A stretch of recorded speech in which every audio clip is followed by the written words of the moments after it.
presented by संगीत music world. से बोलो शिव शंकर भगवान की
पहिला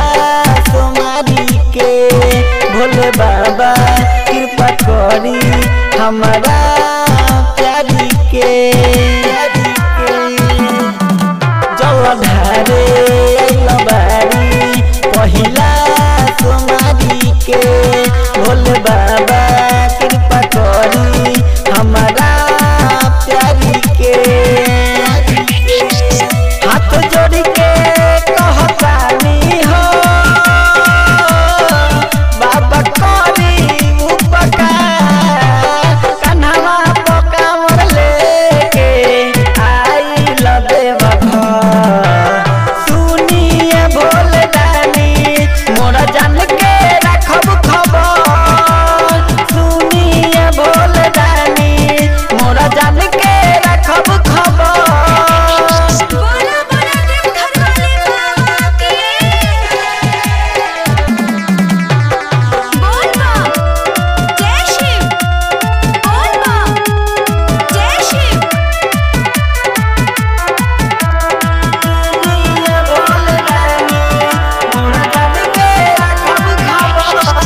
राजू नजरे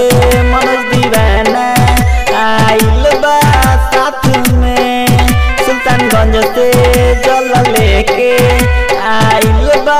हाथ में राजू नजरे मनोज दीवाना आइल बा साथ में सुल्तानगंज से जल लेके आइल बा हाथ में बाबा हो जाई उपकार कन्हवा पकावर लेके आई देव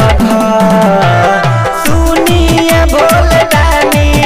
मोरा जान के रखब खबर सुनिए भोले दानी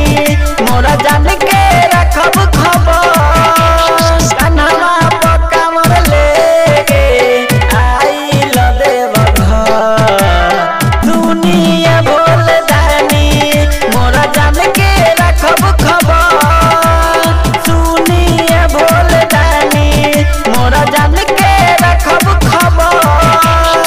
संगीत रिकॉर्डिंग स्टूडियो सोमगढ़ चौक साहिबगंज।